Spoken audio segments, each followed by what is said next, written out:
Nakakita na ba kayo ng pilat na 7 kilometro ang haba? Tanda ng isang sugat na tiniis ng 30 taon? Isang sugat na marahil wala ng lunas?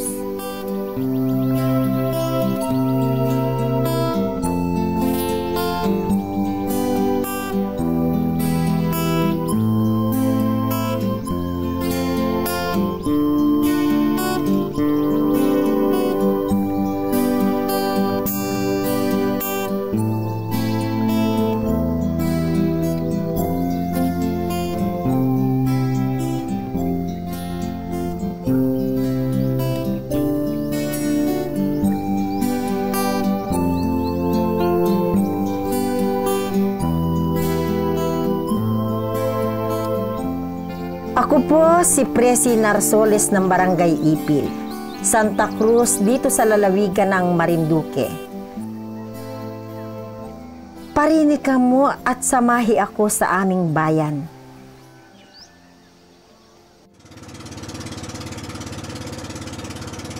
Iri po ang luok ng Kalangkan, dating mayamang pangisdaan, durong magagandang tanawin, pero ngayon, puno ng luha at kalungkutan.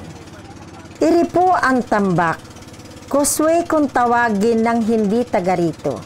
Sa unang tingin, animoy pinong buhangin laang. Subalit, may dalampasigan po bagang ganere.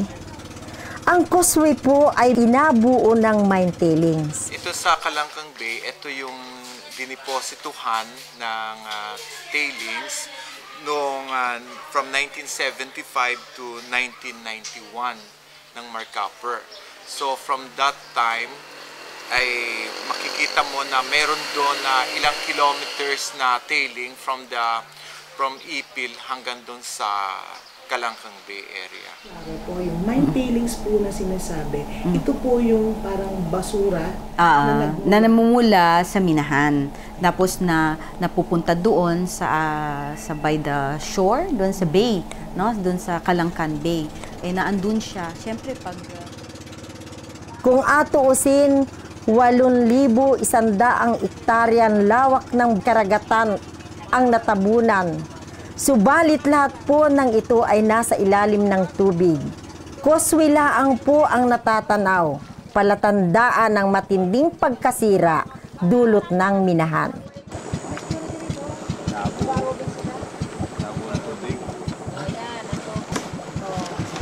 Nakakita ka ba dyan ay labuyan? May labo, pare, labo. Tubig. Labuyan, gawa ng tailing. Nasabi lang nung iba, wala daw. Ayan yan.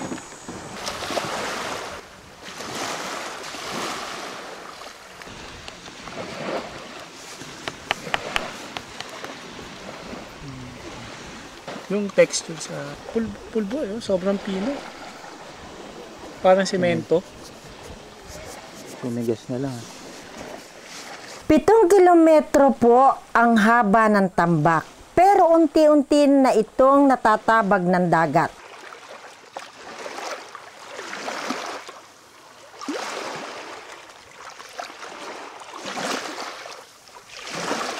Putol na doon sa dulot mistulang pulo na laang. Nalihis namang pakanan ang kahabaan ng Tambak dala ng malakas na alon. Samantalang ang mga tubo ay putol-putol na nakakalat kung saan-saan.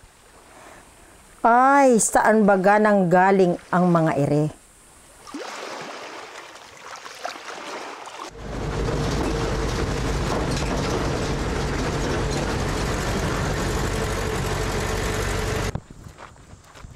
Matatagpuan sa gitna ng Marinduque ang Mount Tapian.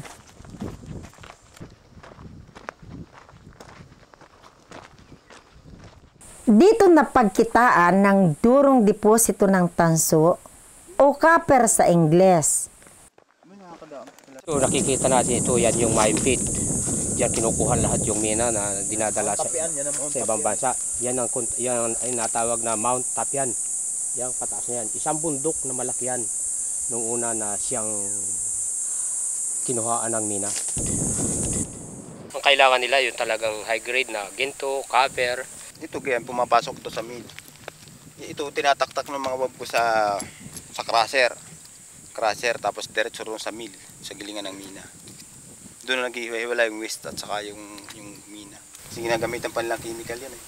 Sa pagproseso nito, lahat ng dumi ay itinapon sa isang tambakan sa Barangay San Antonio, kaya tinawag na San Antonio Pit. Dati tubigan ito yung tinataniman nila ng palay. Ito yung Barangay San Antonio. Mga taong 1970s, natuklasan na may mas mayamang deposito ng copper sa ilalim ng San Antonio Pit. Ay irinapubaga ang problema. Saan naman nila alipat ang tunito-niladang mine tailings na nakatambak dito? Sa Calangcan Bay nila napagpasyahan. Mula sa gitna ng kabundukan, kilo-kilometro na pinagdugtong-dugtong na tubo ang nilatag sa kagubatan. Kikita natin na drop box na yan ay buhat sa pinagminahan sa Marcaver. Diyan dumadaan yung tailings papunta sa dagat. Itinawid ng kabundukan. Ito nagasikip dito sa tubo ito, gumawa pa sila ng plume. Yun. Tumadaan dito yung tailings, papunta ron sa tunnel na pupuntahan natin doon sa dulo niya. So nagaling doon sa drop box ito, doon sa bundok na pinuntahan natin. Pagkatapos, pinalusot pa sa ilalim ng kuweba hanggang makarating ngani sa aming karagatan. Pangit.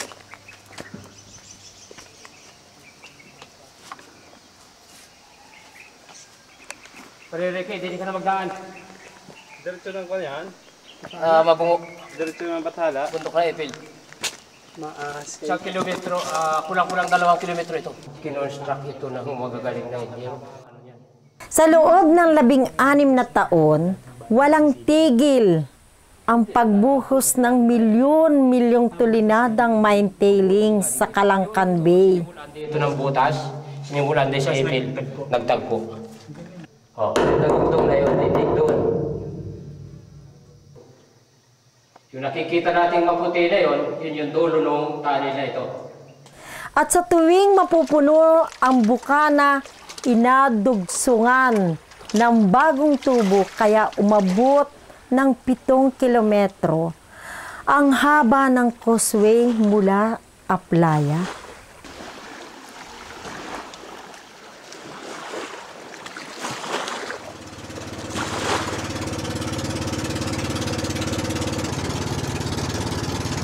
Una man ding naapektuhan ang pangunahing kabuhayan ng mga taga-Calangcan ang pangingisda. Sandali lang kami mga isda nung kami namamana pa nung araw. So ako lang yan isda pa. Kasi sa paglambat na singilang ng net. Marami na uhuli namin. Ngayon talagang kasi mag-8 oras ka dagat, konti na lang, mga 1 kilo na lang mahuli mo. Ano oras ko kayo nagsimula? Kahapon. Kahapon. Bago kami umaga alas 5 rin. Halos 12 oras. Pwede yung pasilip ko rin. Nahuli niyo. Ganyan na. Mga ilang kilo sa karkula mo yan? 2 kilo na, 3. Tatlo na. Maraming pang nahuhuling isda dyan, sa mga pangawil-ngawilaan na ako na isa suporta na sa pangulam bago makakabinta ka pa rin.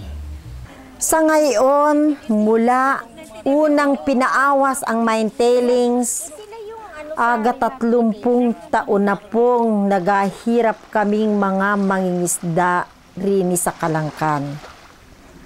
Sa loob po ng 16 na taon, wala man laang nakapagsabi sa amin na may lason pala ang putik na inatapon sa aming dagat.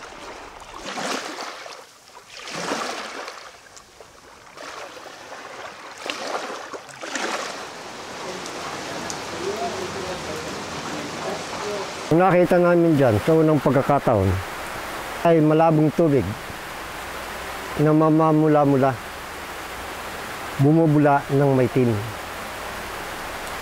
Na sa patuloy na paglipas ng mga ilang buwan, unti-unting umapekto sa kalusugan ng tao.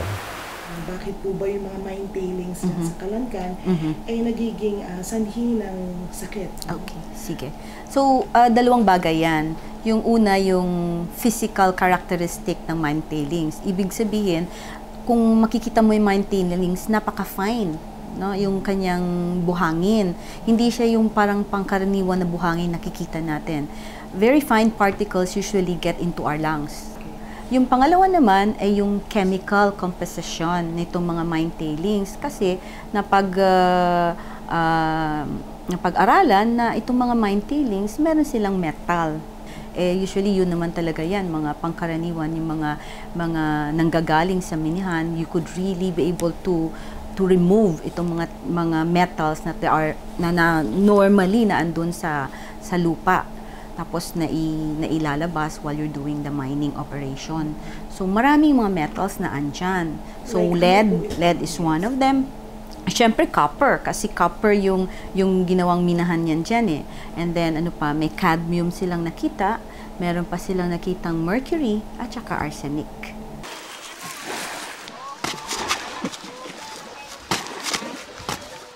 Ang mga metals naman ito, the same way like the dust particles, pwede mo rin malanghap. So, papasok. Ito yung nakakain sa isda, sa ulo ng isda. Ito. So, maari rin dadaan sa pagkain kasi merong amount of mercury din doon sa mine tailings. So, ang mangyari yan, ang mercury, kakainin ng isda, okay, doon sa isda, i-convert siya to organic mercury, yung sinasabing methyl mercury. Tapos tayo naman, kakainin natin ang isda. So, by oral, no? Some extent then, dermal, yung sa balat. No? Pwede din pumasok sa balat. Ang kadalasan kasi na may skin problems ay arsenic at saka yung copper. Okay. Ang copper kasi is really irritating. Ibig sabihin, nakakaano talaga sa balat yan. Makati sa balat. And aside from that, yung arsenic din. Arsenic, hindi ganun kakati, pero nakakasira talaga ng balat. Na-mix ng tubig. Oo ka. Pero tingnan mo yung consistency. Oh. Bakit ganyan? Kinamahin na tuloy. Sige ka, subot dyan sa kuko mo yan. Mamaya magganito yan. Oh. Pag nagbubunot ako ng damo, yan ay nangyayari. Oh. Also, may makita ka parang bakat-bakat, no? So, yun, may typical makikita mo. Later, ang makikita will be cancer already. Cancer of the skin. Kaya may makikita ka parang warty lesions, parang kulugo na malalaki. Yun, mga ano na yan, mga... pag cancer na kasi yan yung iba, ginagawa nila, tinatanggal. Surgery na talaga. Can a pregnant mother transfer the lead content in her body to the fetus? Okay, tama yun. Kasi, Paano po ito dati may sinasabi tayo yung placenta, no? Yung parang outer covering niyan, sa sinapupunan ng ina. Ang sabi nila, dati, that the placenta is a very good protective covering. Ngayon, hindi na yan tamang paniniwala. Na ang placenta, hindi na yan yung sinasabing protective covering. Sumari mula sa nanay, no, sa circulation ng nanay, pwede yan pupunta sa bata. Yun yung sinasabing yung detoxification, ano ho ba ibig sabihin? Okay. So, ibig sabihin, meron lang supposedly antas, no, ng chemical or metal sa katawan natin na dapat i-maintain natin. Na beyond which, maaring makakasama sa ating katawan. So, meron tayong cut-off na siniset. So, kung wari ngayon, pag sinabi nating lead, normally sinasabi nila 10 micrograms per deciliter. Pag tumaas na yon sa antas na yon, medyo delikado tayo. Okay, so, ang ginagawa natin para tanggalin natin yung metal na yan sa katawan natin, we undergo what you call detoxification. May gamot na iniinom yung pasyente para i-bind yung metal na naandun sa ating katawan, tapos ilalabas natin, iihi na natin sa katawan. Paano po ba yung proseso? So, it's a tablet or a capsule. Iinumin lang. So, pag nainom na, parang pangkaraniwang gamot. So, ang gagawin ng gamot na yon, kung anumang circulating, kung anong umiikot-ikot na metal na andun sa dugo, sa katawan, no, sa sirkulasyon, ibabind. Ibabind. Ibig sabihin, didikit doon sa gamot. Ididikit ng gamot yon. Then, pagkatapos, magpo-form siya ng isang parang complex or isang substance na yung substance na yan, madaling mailabas sa katawan. Magkano po ba halaga doon, more or less? Mahal. At least ngayon po sa panahon na 2005. Ngayon, yung gamot kasi na ginagamit namin is Suximer, or Kimet, yun ang gamot. It costs $4 to $5 per 100 milligram capsule. Mga 300 pesos per capsule. 19 days mo yan ibibigay. At 30 milligrams per kilogram per day. So, pag sinusuma-suma, pag ikaw, wari ako, magpapagamot ako, aabot ako ng 60,000. Isang gamutan lang. Maliban pa dyan, may mga laboratories ka pang gagawin habang ginagamot ka. So, aabot ng mga 100,000 yan. Isa po sa mga biktima ng mine tailings si Wilson Manuba. Taong 2002 nang putulin ang kanyang kanang binti dahil sa tindi ng mga sugat sa kanyang talampakan. Sa tulong ng mga Marinduqueñong naninirahan sa ibang bansa, natustusan ang pagpapagamot sa kanya. Wala pa man ding 3 taon. Ganito na siya ngayon. May bagong sugat na natubo sa natitira niyang paa, kaya't hirap siyang maglakad. Po, babas.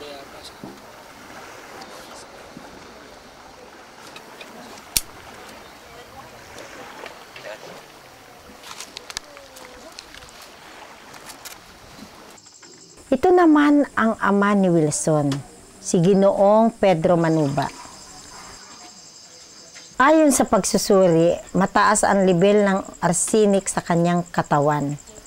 Iri po ang epekto. Hindi natin talaga gumaling. Pero parang lumiit ko. Itong isa. Naliit po kung ako ito laging may tumarong gamot. Kaya so yan ang hirap, wala ang hanap buhay, walang maibili.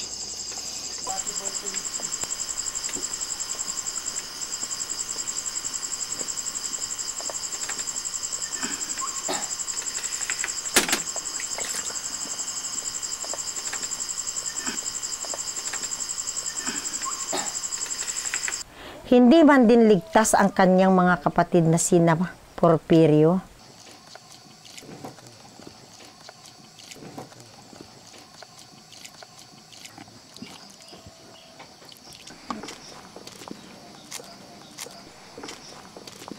at Javier Manuba.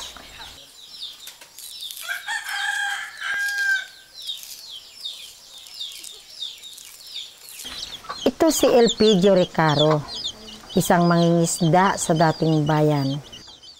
Tawag nating lead colic na tinatawag na on and off ang abdominal pain usually resembles that of parasitism.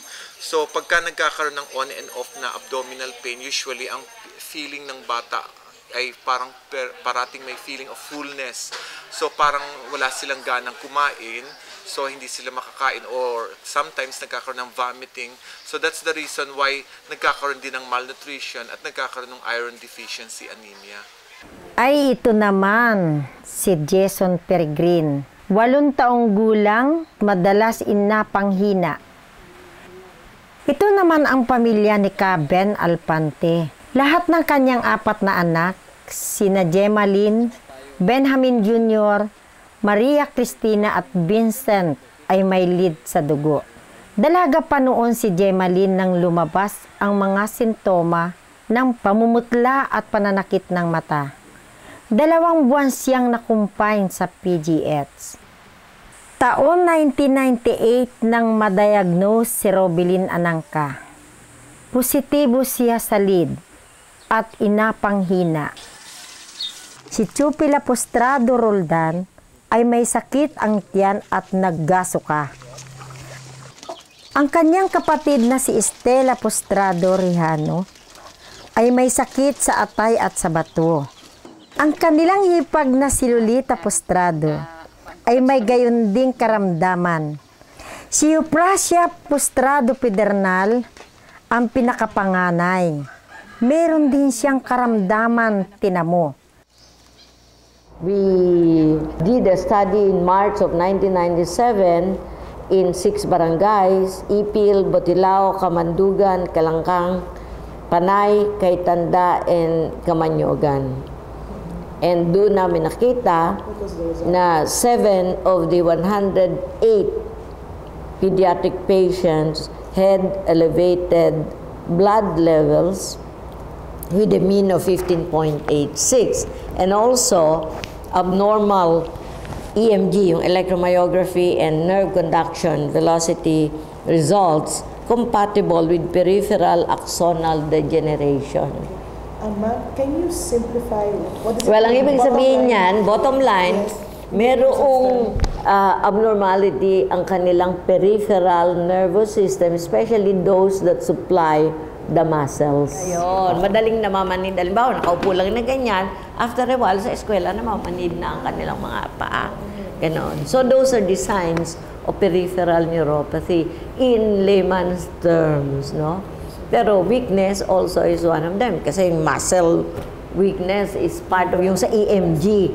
Madalas silang magkumbulsyon kahit hindi nilalagnat. Kasi yung febrile convulsion is very common among children.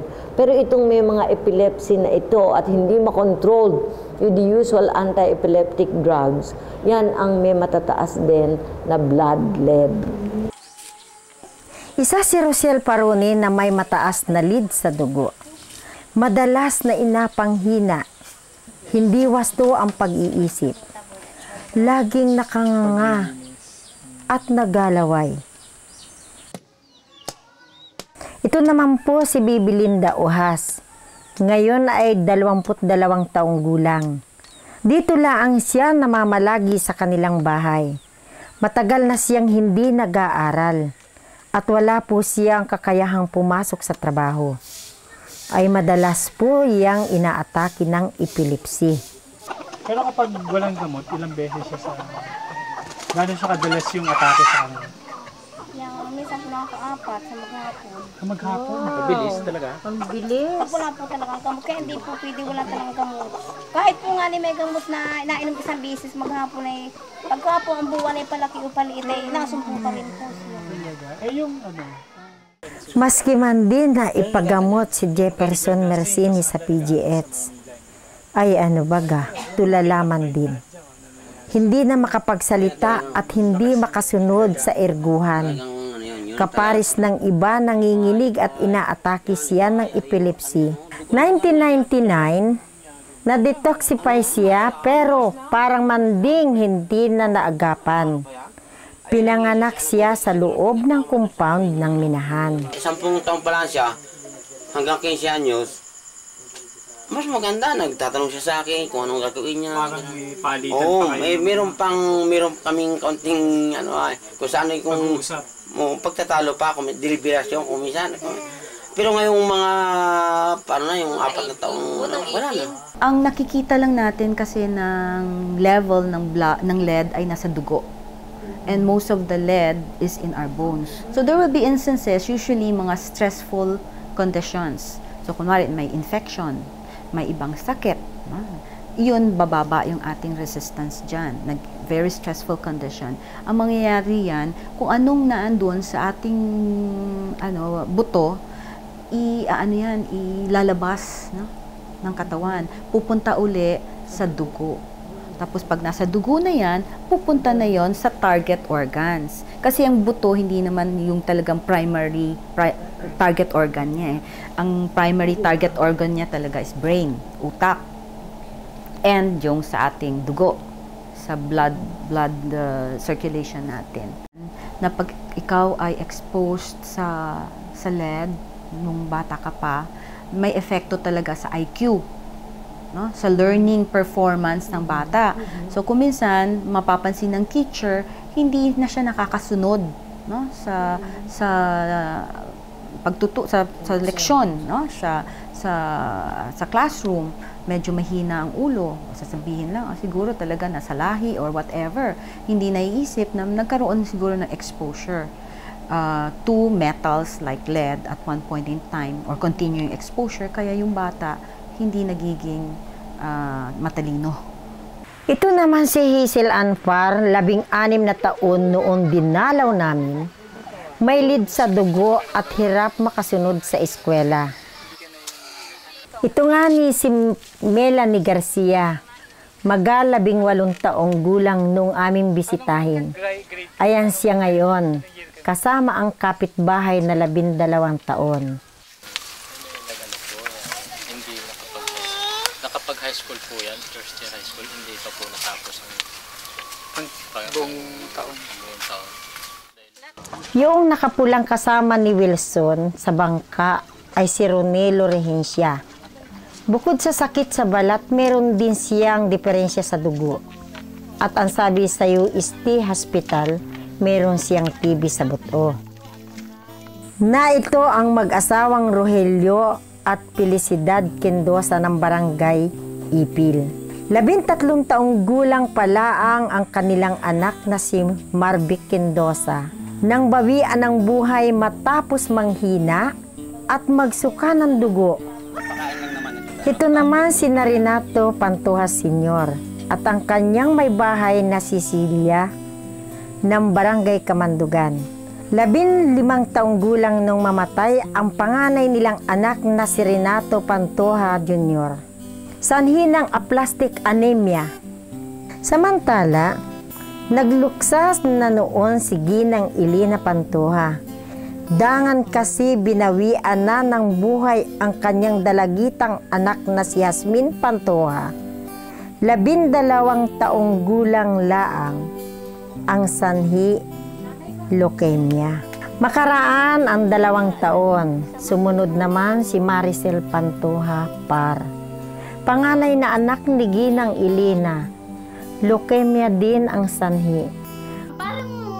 Baga po ko, nararamdaman rin itong iba kong anak at di para pong ako'y nagkapubya na. Ito si Ginoong Rinaldo Regencia.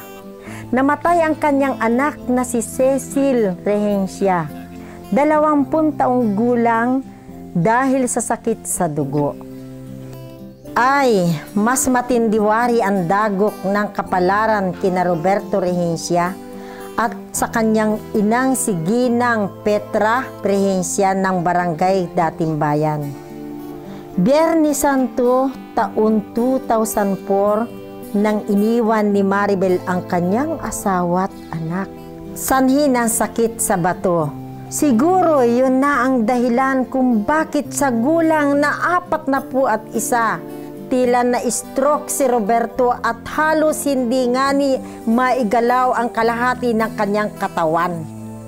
Habang siya ay nagapalakas, si Aling Petra naman ay nagapakatatag. Sino baga naman ang mag-aakalang sa kanyang edad ngayon?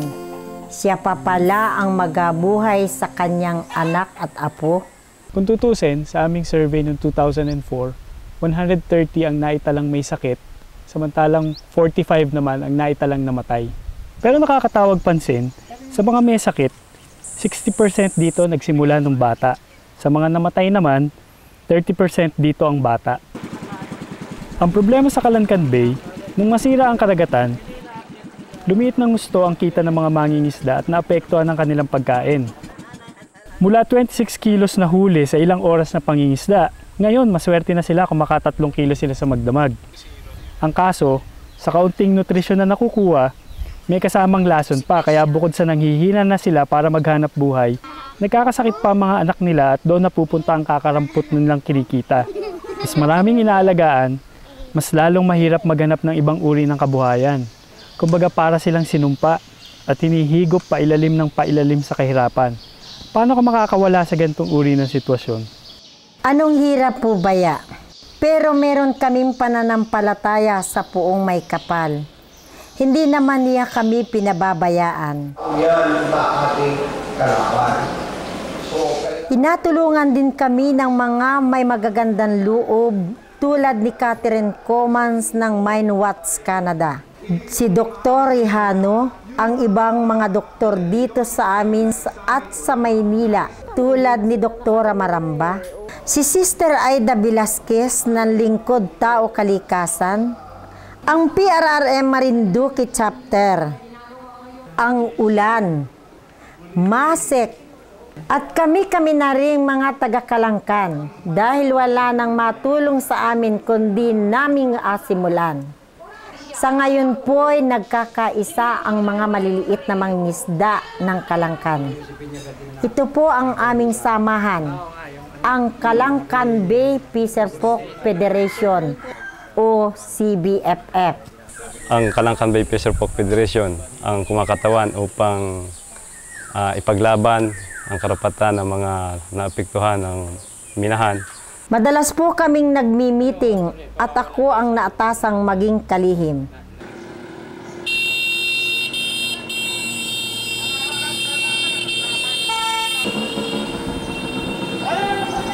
Isa po sa aming napagpasyahan ay ang pagsampa ng kaso ang laban sa mga may kagagawan ng pagkasira ng aming kalusugan, kabuhayan at kapaligiran. Noong Hulyo 23, 2004, isang klasot ang inihain sa Regional Trial Court ng Marinduque ng CBFF laban sa Marcaper Mining Corporation at Placer Dome Incorporated ng Canada. Mula sa covered court ng Buwak, nagmarcha kami upang ipaalam sa lahat ng mga taga Marinduque ang sinapit naming trahedya. Naglakad kami sa katanghalian tapat mula sa bayan hanggang Kapitolyo kung saan nandun ang korte. Doon, itinampok namin ang isa sa mga may malubhang sakit, si Ambet Trolyoki. Kasalukuyang nasa loob ang abogado ng Kalangkan Bay Fisherfolk Federation, si Atty. Ronan, ang isinusumite ng mga papeles para sa pagsasampa ng kaso ng Kalangkan Bay Fisherfolk Federation. Hintayin po natin ang paglabas nila. Hirap man ang kalagayan, pinilit niyang makiisa siya sa aming pinaglalaban. Mayroon po akong kabarangay na isang, hindi po matatawag na isang bata, ito po ay 18 anyos na ngayon. Siya po ay nagkakasakit, gawa po ng epekto ng tilings. Siya po ay nagkasakit noong 2002, hanggang ngayon po siya nagkakasakit. At ito po ang itsura niya ngayon. 2 taon pala po siya nagkasakit. Kaya ang itsura po niya, makikita po natin. Ang itsura niya ngayon, ito po ay epekto po ng tiling na tinambak po ng minahan dito sa aming karagatan sa Kalangkang Bay area. Kaya po, ito po ang naging epekto sa mga tinambak nilang basura. At hindi lamang po ito, marami pa pong mga may sakit na dulot po ng tilings na yon. At marami na rin pong namatay, gawa po ng tilings. Okay. Kailan na-umpisa ito? Year 2002 po, ito nag-umpisa ng may nagkasakit po siya. Hanggang ngayon, hindi po mapaigi dahil po sa kakulangan po ng kwarta, wala pong maipagamot ang kanyang magulang. Sapagkat yung magulang man po niya ay may sakit din. At sa kasalukuyan po nakaratay po sa kanyang bahay ngayon. At sana po maisama po siya. Ay, hindi po siya makabangon. Anong pinanggalingan ito? Yung sakit? Sa tilings po talaga siya. Sapagkat siya po ay laging kinakain niyang isda ay nangagaling po sa karagatan ng Kalangkang Bay. Doon po huli at doon po sila bumibili ng inuulam niya. Kaya yan po ang naging epekto sa kanya ngayon. Parang utay-utay po. Dahan-dahan po siya na pumapayat. Pero po malakas po siyang kumain. Kaya lang yun, dahan-dahan kahit malakas ang kain niya, unti-unti po siyang pumapayat. Atty. Gutierrez, ang ating Okay, magandang hapon po ulit. Po ako ipanitala ng lahat ng ating kaso. Naway maging magandang panimula ito para sa atin. Dahil ito na yung unang hakbang. Kaya nga na nabanggit ko, marami na natanggap na nila yung kaso. No? Dito na nagsisimula yung ating pangkipaglaban at yung ating paghingi ng katarungan dun sa mga nangyari. Nakikita niyo naman po yung isang kasama natin dito, yung dalawa, si Ambet at saka si Rochelle. No? Hindi talaga katanggap-tanggap yung nangyari sa kanila. Paghingi natin ng demanda sa Marcaper at saka Placer Dome, hinihingan po natin sila na magbayad ng malaking pinsala doon po sa ginawa nila at ito po yung ating dahilan. Ano? Ang mga inihahabla ay danaig sa kasaysayan ng Pilipinas bilang pinakamalala at pinakamalipustang pagbabaliwala sa buhay ng mga tao at kalikasan dahil lamang sa kanilang walang kasiyahang kagahamanan. Isang paglilinaw po laang. Kapag nababanggit po ang problema ng Marinduque, agad pong napasok sa isip ang trahedyang nangyari sa mga bayan ng Buwak at Mugpog noong 1996. Noon pong bumulwak din ng tailings galing sa Tapian Pit patungong Buwak River. Magkaiba ang Buwak River sa Kalankan. Una, biglang tumapon ang mine tailing sa Buwak River, samantalang sa Kalankan, inabot ng 16 na taon na sadyang tinapon ng mine tailings. Ikalawa, sa Buwak at sa Bugpog kahit paano nakatanggap sila ng damage compensation, samantalang sa Kalankan ni Cinco wala. Kaya paano mo sasabing pinanindigan ng kumpanya ang kapinsala ang ginawa nila? Ikatlo, upang magka-ideya kayo kung gaano kalawak ang pinsalang tinamo ng Kalankan Bay, ang mine tailings na tumapon sa Buwak River, 3% lang nang tumapon sa Kalankan. Kaya kung tingin nyo, napakalaking trahedya ng Buwak River, paano pa kaya ang Kalankan? Kasalang ko Kumandana. Sa ngayon, hirap po kami man din sa aming kaso. Wala nga ni kaming pambayad sa korte. Sabi ng aming attorney, mahaba pa raw ang atahakin ng aming kaso. Pero maugong na maugong, baya ang balitang payagan daw uli ang pagtatapon ng tailing sa Kalankan. Ako'y natatakot baya. Sa hirap ng buhay ngayon, duro sa amin ang nakapit sa patalim. Ang iba naman, hindi sigurado sa kanilang mga karapatan. Nabalitaan namin durong minahan ang abuksan sa iba't ibang lalawigan ng Pilipinas para daw sa aming ekonomiya. Ano kaya iyon? Kami bagay nakalimutan na ng ating pamahalaan? Aktibo ngayon ang gobyerno natin upang muling pasiglahin ang industriya ng pagmimina. Bilyon-bilyon daw ang kikitain ng ating ekonomiya. Pero ang tanong, sino ang kikita? Sino ang magdurusa? World-class mining. World-class disaster siguro. Yan ang sinapit ng Kalankan. Mahigit ng 13 years nang tumulo ang huling patak ng tailings dito sa Kalankan. Pero nanagot na ba ang mga may kagagawa nito? At world-class din ang parang ginamit nila para matakasan yung responsibilidad. Kung saan saang dako ng mundo tinayo ang iba't ibang korporasyon upang di mo matuntun yung dapat habulin.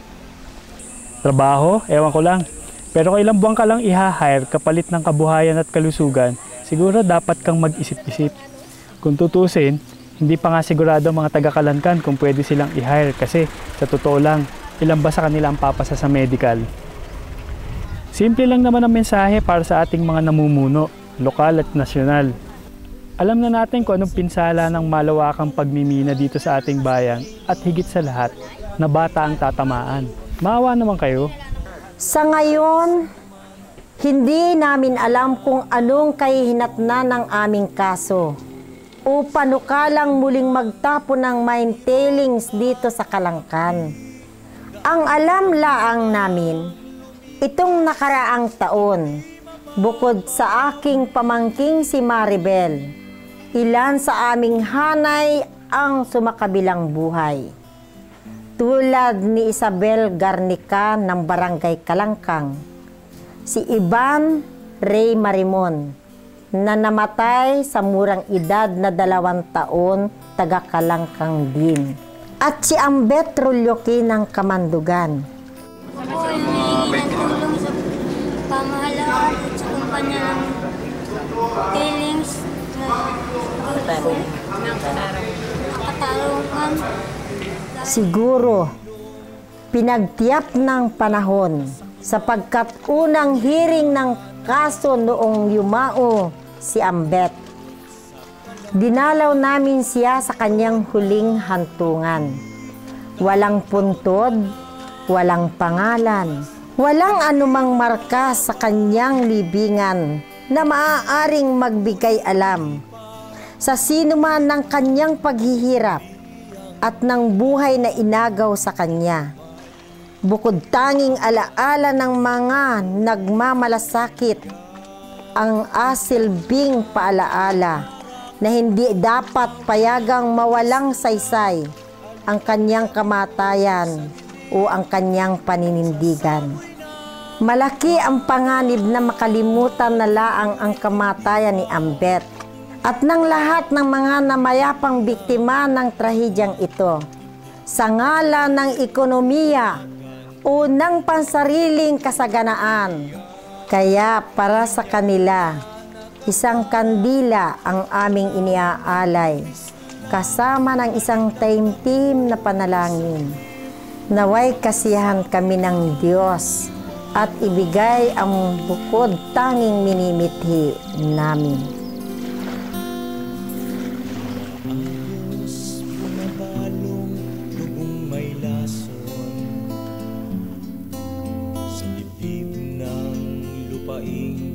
Dumadaing tumatagoy ang buhay at sigla, pawang nilunod, pag-asa at mga pangarap tinangay inahanod. Sugat sa puso mo kalankan, kailan maghihilom? Punyal ng kasakiman, patuloy na nakabaon, nanunuot sa kalamnan, kirot at hapdi. Daang taon man ang lumipas, hindi mapapawi.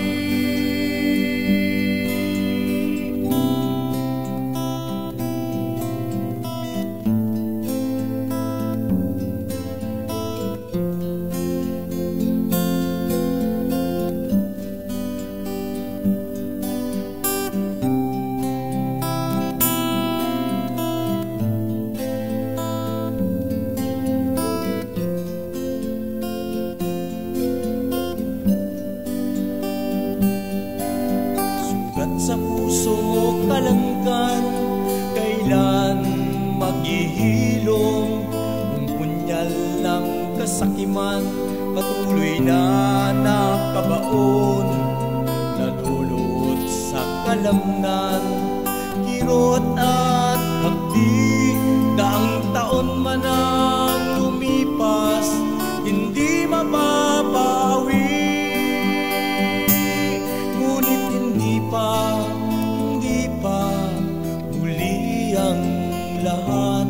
Dibdib mo may niyurakan, diwa mo'y magliliyab. Punyal na nakatarak, tutunawin ng kumislap. Alitap-tap itong sa dilim, magsasaboy ng liwanag. Ngunit hindi pa huli ang lahat. Dibdib mo may niyurakan, diwa mo'y magliliyab. Punyal na nakatarak, tutunawin ng kumislap. Alitap-tap itong sa dilim, magsasaboy na